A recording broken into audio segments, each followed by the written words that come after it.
दोस्तों नमस्कार, मैं हूं महेश कुमार वैद्य और आप देख रहे हैं एनजेपी इंडिया। आज पूर्वांचल सेवा समिति के पदाधिकारी एनजेपी स्टूडियो पहुंचे हैं। इनसे छठ पूजा को लेकर क्या तैयारी है, क्या इसका महत्व है, हम बहुत सारी बातें करने जा रहे हैं। और मेरे साथ जो बैठे हैं अश्विनी कुमार जी हैं, ये पूर्वांचल सेवा समिति से जुड़े हुए हैं। आप हैं दिनकर जी, पूरा नाम दिनकर जी? गंगा प्रसाद दिनकर जी हैं। और दूसरे साथी भी हैं, उनको फिर साथ लेंगे, अभी उनसे भी बात करेंगे। और सबसे पहले जानते हैं छठ पूजा को लेकर के क्या तैयारी चल रही है पूर्वांचल सेवा समिति की। छठ पूजा की तैयारी कम से कम 1 महीना से चल रही है। हमारी सफाई वगैरह का काम चल रहा है, जिसमें पिछले पूर्व में भी हम 3 सालों से सोलरडाई में छठ पूजा का आयोजन कर रहे हैं और इसमें सफाई का विशेष रूप से ध्यान रख रहे हैं। इस बार भी हम सफाई का विशेष ध्यान रख रहे हैं। सरकारी मदद के अनुसार भी हमें सफाई में बहुत मदद मिली है और इसमें पिछले साल 2 कुंड थे, इस साल 1 कुंड और बढ़ाकर 3 कुंड होंगे। किस जगह पर? सोलरडाई तालाब में ही, जिसमें कि लोगों को वहाँ पे ज़्यादा से ज़्यादा भीड़ होने पे भी हम सामंजस्य बिठाकर संतुलित ढंग से उस पूजा का सुंदर ढंग से आयोजन कर पाए। कितने लोगों के आने की उम्मीद कर रहे हैं? कम से कम 8 से 10 हज़ार लोगों के आने की उम्मीद है। उसी के अनुसार तैयारी? उसके अनुसार हमारी पूरी तैयारी है। हमारी पूरी टीम के सभी साथी हम पूरी तरह से मेहनत कर रहे हैं। दिन रात हमने एक लगा दी। विशेष रूप से सफाई और बिजली आदि की व्यवस्था, स्वास्थ्य संबंधी भी डॉक्टर आदि की व्यवस्था भी हम कर रहे हैं, जिससे कि समुचित रूप से वहाँ सुरक्षा की भी व्यवस्था हो सके। ज़्यादा से ज़्यादा भीड़ होने पे भी हम उसको संतुलित ढंग से आयोजित कर पाएँ। हम ये मान सकते हैं कि जिस तरह बिहार, उत्तर प्रदेश और इससे आगे जहाँ जहाँ छठ पूजा प्रारंभ से पहले बहुत ज़्यादा व्यापक स्तर पर मनाई जाती थी, अब उसी तरह जैसे जैसे पूर्वांचल के लोग हरियाणा में आए, उस तरह गुरुग्राम, रेवाड़ी और आसपास के ज़िलों में भी, सोनीपत हो गया, यहाँ पर भी उसी श्रद्धा भाव से मनाई जाने लगी है। और स्थानीय लोग भी आप लोगों के साथ भागीदारी करने लगे हैं। मैं इसमें खुले तौर पे कह पाऊंगा कि इसमें शायद पूर्वांचल के लोगों की जितनी मदद है, उससे कहीं ज़्यादा मदद हमें यहाँ के स्थानीय लोग कर रहे हैं। स्थानीय लोगों से हमें मिली है। सेक्टर 1 के लोग तो बहुत खुश होते हैं कि यहाँ पे पूजा आयोजित होती है और सफाई और सुंदर सुव्यवस्थित व्यवस्था होती है। और इसमें बहुत सारे स्थानीय लोग हैं जो हमारे शायद पूर्वांचल के लोग से बहुत ज़्यादा मदद करते हैं, जिसके कारण ही ये पूजा हम बहुत अच्छे ढंग से यहाँ रेवाड़ी में आयोजित कर पाते हैं। मतलब हमारा सांस्कृतिक, आध्यात्मिक जो धार्मिक पर्व है वह एक भारत का एहसास करा देता है सब। बिल्कुल। एक्चुअली क्या है कि अब तक छठ पूजा को लोगों में मान्यता ये है कि ये छठ पूजा पूर्वांचल, बिहार, यूपी वालों का त्यौहार है। लेकिन कम से कम 3 सालों से यहाँ पे आयोजित करने के बाद, बहुत नहीं भी तो फिर भी हमने कम से कम 1000 लोगों में ये मन में ये डाल पाए हैं कि ये पूजा यूपी, बिहार या पूर्वांचल वालों की न होकर ये हमारी सबकी पूजा है। और इसके महत्व को, सफाई या जो हम छोटे से छोटे चीज़ों का भी बहुत ध्यान रखते हैं, उसका उन पे भी स्थानीय लोगों पे बहुत प्रभाव पड़ा है और बहुत ज़्यादा विशेष रुचि रखते हैं, जो कि शायद मेरे को अपने स्थान पे, अपने जो जन्म स्थान है वहाँ पे करने की अपेक्षा यहाँ पे ज़्यादा खुशी मिलती है कि स्थानीय लोग बहुत ज़्यादा मदद करते हैं और बहुत खुश होते हैं। अब उतना मन नहीं करता कि चलो बिहार चल के बनाएंगे या उत्तर प्रदेश चलते हैं, मतलब यहाँ भी उतनी खुशियाँ हैं जितनी वहाँ पर है। बिल्कुल। अगर मैं अपने दिल से और बहुत लोगों के दिल से भी पूछूं तो घर तो खैर घर होता है, अपना जन्म स्थान और अपना परिवार का महत्व तो है ही, उससे दूर नहीं हो सकते। लेकिन अगर इसकी व्यवस्था और इससे लोगों का जो प्रभाव पड़ा है, लोगों का उत्साह को देखकर अंदर से बिल्कुल मतलब इच्छा नहीं होती है कि अपने घर को जाएं, और यहीं पे करने की इच्छा होती है और यही प्रभाव लोगों में भी पैदा कर पाए, इतना अपनापन मिल। बिल्कुल। अभी इस आध्यात्म पर्व के बारे में थोड़ा सा हम जानते हैं। इसकी शुरुआत कितने तारीख को होने जा रही है और इसका समापन किस तरह होगा, इसका जो जो आध्यात्मिक महत्व है, थोड़ा सा पहले तो तारीख के हिसाब से हमको बता दीजिए, क्या क्या तैयारी है आप लोगों की, किस तारीख को क्या होना है, कब से व्रत शुरू होगा, कब से नहाए खाए शुरू होगा, वो सारा का सारा मुझे बता दीजिए। छठ पूजा का महापर्व का शुरुआत 17 नवंबर से शुरू होगी, जिसको नहाय खाए बोलते हैं। नहाय खाए में सुबह के समय व्रती नहाते हैं, उसके बाद अपने हाथों से ही प्रसाद बनाकर वो खाते हैं, इसलिए उसको नहाय खाए का नाम दिया गया है। 18 तारीख को खरना होता है, जो शाम के वक्त व्रत करने वाले अपने हाथों से खीर पूड़ी बनाकर उसका माता को चढ़ाकर उसको फिर सब लोगों में बांटते हैं, तो उसको खरना के नाम से जाना जाता है। और पहला अर्घ 19 तारीख को शाम सूर्यास्त के समय से शुरू होता है और शाम 5 से लेके 7 बजे तक काफ़ी भीड़ रहने की संभावना है।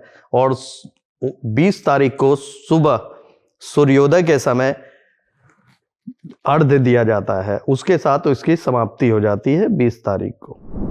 दिनकर जी, जैसे इसकी शुरुआत होती है तो कितने घंटे का व्रत चलता है, ये थोड़ा सा हमको बताओ। जैसे कितने तारीख को शुरू होगा? और ऐसा माना जाता है ये छठ जो महापर्व है बहुत ही श्रद्धा, विश्वास, सात्विकता का पर्व माना जाता है और इनका इतना महत्व है।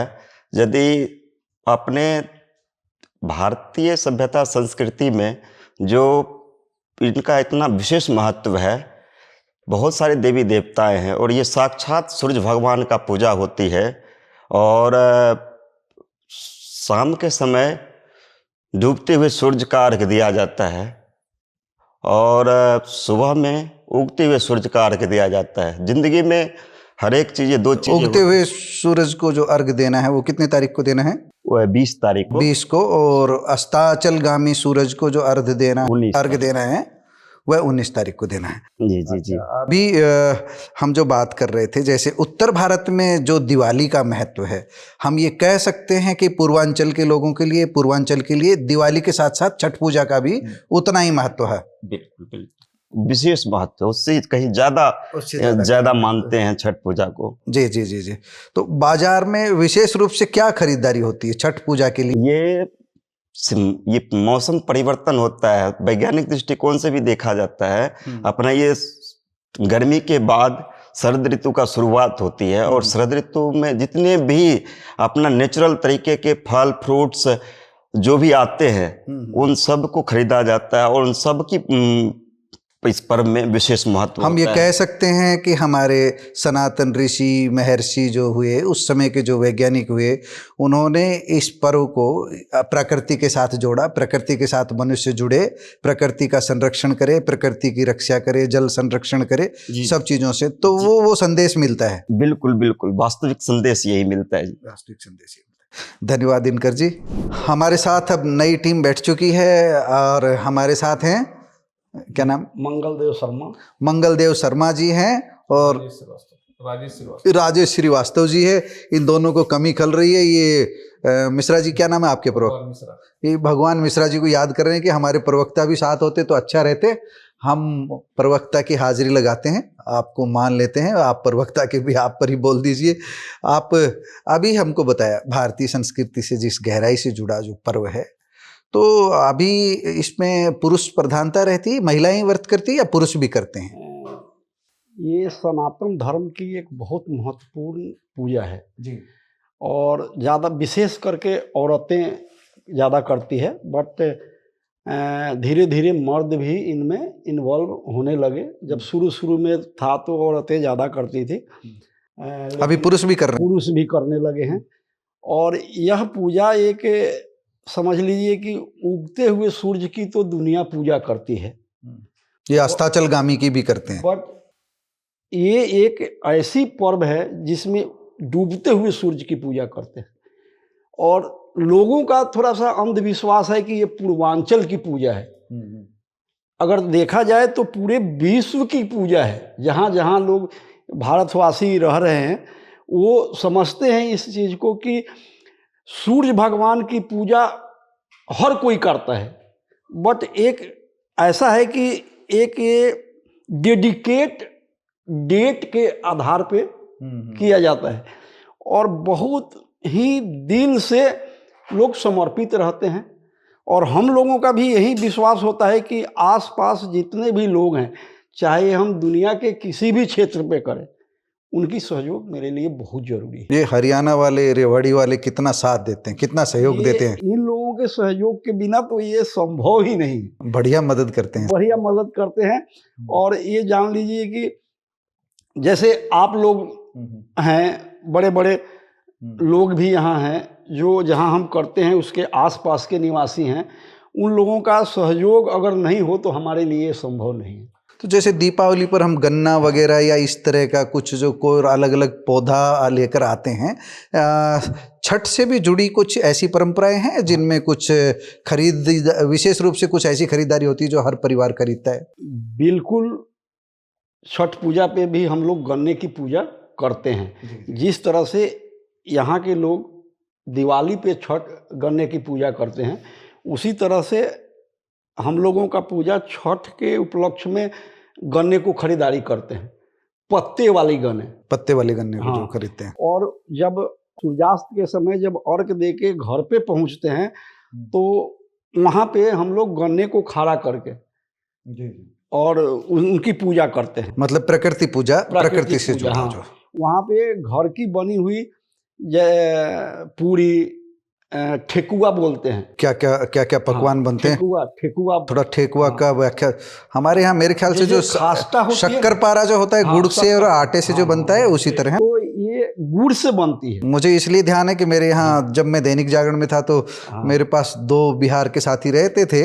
दुर्भाग्य से हमारा बेड लक था, हमारे साथ नहीं है वो, लेकिन वो लेकर के आते थे ठेसुआ, ठेकुआ क्या बताया? आम भाषा में तो जैसे आप खस्ता बनाते हैं ना, हाँ, जो आपने बताया कि गुड़ और चीनी से बनाते हैं, वैसे ही हमारे इस पूजा के लिए ठेकुआ गुड़ से बनाई जाती है। गुड़ से बनाई जाती है जो, और उनको वो गन्ने के पास में रख के और पूजा करते हैं। एक हाथी मिट्टी का बनी हुई होती है, जिसके ऊपर 4 दिए बने होते हैं, उनमें दिया जला करके और सारी औरतें, घर के जो बड़े बुजुर्ग हैं, वो सभी लोग आसपास बैठते हैं, पूजा होता है और हवन करते हैं।